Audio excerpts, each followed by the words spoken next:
আসসালামু আলাইকুম বন্ধুরা, চলে আসলাম আপনাদের মাঝে নতুন আর একটি রেসিপি নিয়ে। আমি আপনাদের আজকে করে দেখাবো খুব সহজে আলু দিয়ে গরুর মাংস রান্না। এই মাংস রান্নাটা রুটি, পরোটা, গরম ভাত, পোলাও সব কিছুর সাথে খুবই ভালো লাগে খেতে, আর খুব সহজেই করে ফেলা যায় এই মাংসটা, আর খুব মজাদার এই রান্নাটা।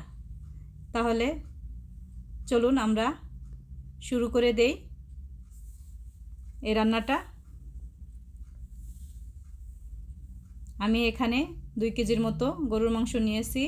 সুন্দর করে ধুয়ে পরিষ্কার করে কেটে হাড় এবং হালকা চর্বি সহই নিয়েছি মাংসটা। আর আমি যেহেতু এটা আলু দিয়ে রান্না করব, আলুটাও আমি কেটে নিয়েছি। আমি এখানে বড় করেই আলুটা কেটে নিয়েছি, কারণ এই আলুটা খুব সহজে গলে যায়, আমাদের দেশি আলুর মতো না, খুব তাড়াতাড়ি গলে যায়, তাই মোটা করে কেটে নিয়েছি। আমি এখন এখানে সব মশলাগুলো এক এক করে দিয়ে দেব।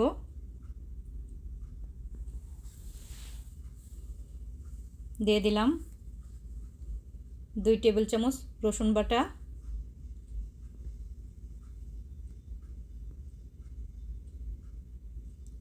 2.5 টেবিল চামচ আদা বাটা।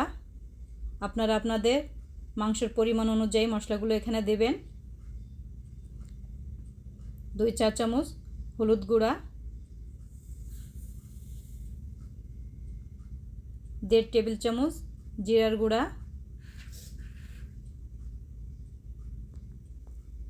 2 টেবিল চামচ ধনিয়া গুঁড়া। আমি 3টা তেজপাতা মাঝখান থেকে ছিঁড়ে দিয়ে দিলাম, আর দিয়ে দিব 3-4টা শুকনো মরিচ মাঝখান থেকে ছিঁড়ে আমি এখানে দিয়ে দিব। এই মরিচটা এইভাবে ছিঁড়ে দিলে গরুর মাংসটা খেতে খুব ভালো লাগে।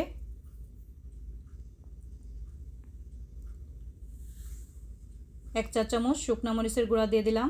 মরিচটা আপনারা আপনাদের পছন্দ অনুযায়ী দেবেন, যে যেরকম মরিচ পছন্দ করেন সেই অনুযায়ী দেবেন। 5-6 টুকরা দারচিনি,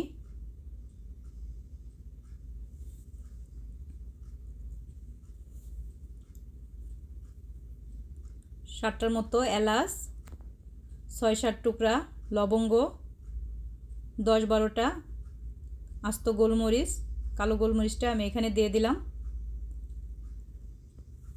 পরিমাণ মতো লবণ, 1.5 কাপের মতো পেঁয়াজ, আর দিয়ে দিব 1 কাপ পরিমাণ সয়াবিন তেল। এটা তো আমার এখানে তো সয়াবিন তেল পাওয়া যায় না, আমি এখানে দিয়ে দিলাম ভেজিটেবল অয়েলটা। দিয়ে আমি এখন এটাকে সুন্দর করে মাংসটাকে মাখিয়ে নিব, যাতে প্রতিটা মাংসই মশলার সাথে ভালো করে মিশে যায়। এই মাখানোটা যদি সুন্দর হয় তাহলে আপনার মাংসের টেস্টটাও খুব ভালো লাগবে খেতে। তাই এটাকে ভালো করে মাখিয়ে নিতে হবে। আর আমি এখানে বাড়তি কোনো পানি দিব না, কারণ মাংসের গায়ের থেকে যে পানি বের হবে সেটা দিয়েই আমি মাংসটাকে কষিয়ে নিব। আমি এখন চুলায় বসিয়ে দিব মাংসটা।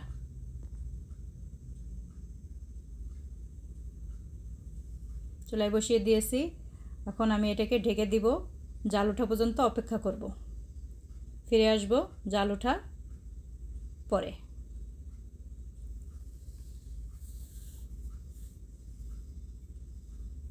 যে জাল উঠে গিয়েছে মাংসটা থেকে, আমি এখন এটাকে নেড়ে চেড়ে আবার মাংসটাকে ঢেকে দিব।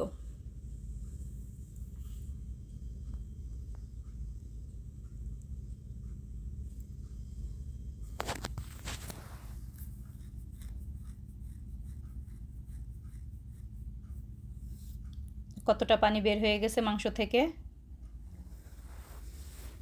এই পানিটার ভিতরেই মাংসটাকে আমি 50% মতো সিদ্ধ করে নিব মাংসটা।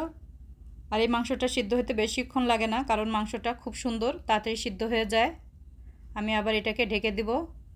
ঢেকে দিয়ে প্রায় 20 মিনিটের মতো রান্না করে নেব মাংসটাকে। এর মাঝে মধ্যে আবার আমি একটু নেড়ে চেড়ে দিব। যে আবার একটু নেড়ে দিলাম। এইভাবে মাঝে মধ্যেই ঢাকনাটা উঁচু করে একটু নেড়ে দিতে হবে মাংসটা। ফিরে আসব কিছুক্ষণ পর। এ দেখেন কতটা সুন্দর হয়ে গেছে। মাংসটা থেকে কিন্তু অনেকটা তেল বের হয়ে আসছে, পানিটাও অনেকটা শুকিয়ে আসছে। এখন এই তেলের ভিতরে আমি এই মাংসটাকে আবার বেশ কিছুক্ষণ কষিয়ে নিব।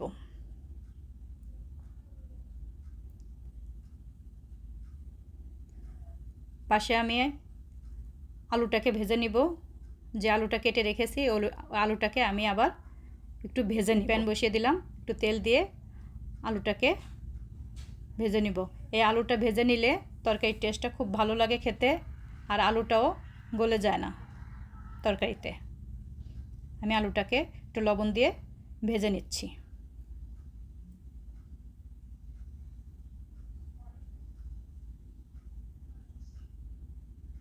ভাজা হয়ে গিয়েছে। তরকারিটাও কিন্তু অনেকটা সুন্দর হয়ে গিয়েছে মাংসটা। আমি এখন এখানে গরম মশলা দিয়ে দিব। আমি এখানে 1.5 চামচের মতো গরম মশলা দিয়ে দিলাম।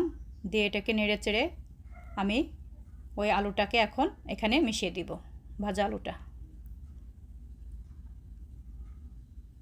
এই আলুটাকে এখন এই মাংসর সাথে ভালো করে আমি কষিয়ে নিব, কারণ আলুটার ভিতরে যাতে মাংসের সব মশলাগুলো ঢুকে যায় সেইভাবে আমি আলুটা কষিয়ে নেব। আর পাশে আমি আরেকটা হাঁড়িতে গরম পানি দিয়ে দিয়েছি, ওই গরম পানিটা আমি এখন এখানে দিয়ে দিব।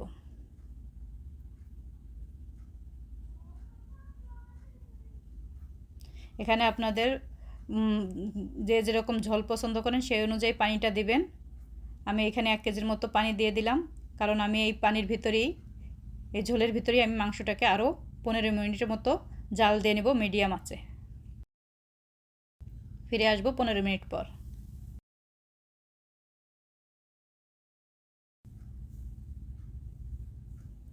যে কত সুন্দর হয়ে গেছে মাংসটা।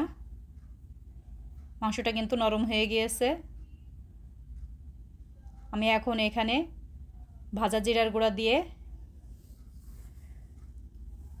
আমি এই মাংসটাকে 5 মিনিটের জন্য লো আছে, একদম লো আছে 5 মিনিট দমে রেখে দিব।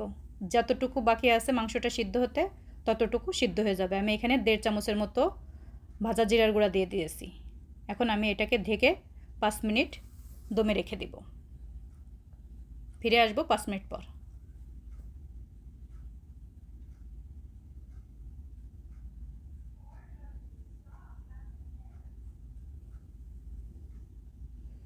কত সুন্দর হয়ে গেছে তরকারিটা, তেলটাও উপরে উঠে আসছে, অনেক সুন্দর দেখা যাচ্ছে মাংসটা, খুব সুন্দর একটা সেন্ট বের হয়েছে।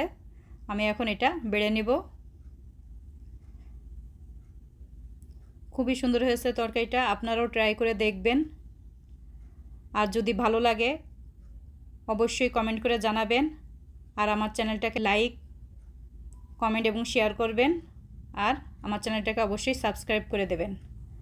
আজকে এই পর্যন্ত, ফিরে আসবো নতুন আর কোনো রেসিপি নিয়ে। আল্লাহ হাফেজ, আসসালামু আলাইকুম।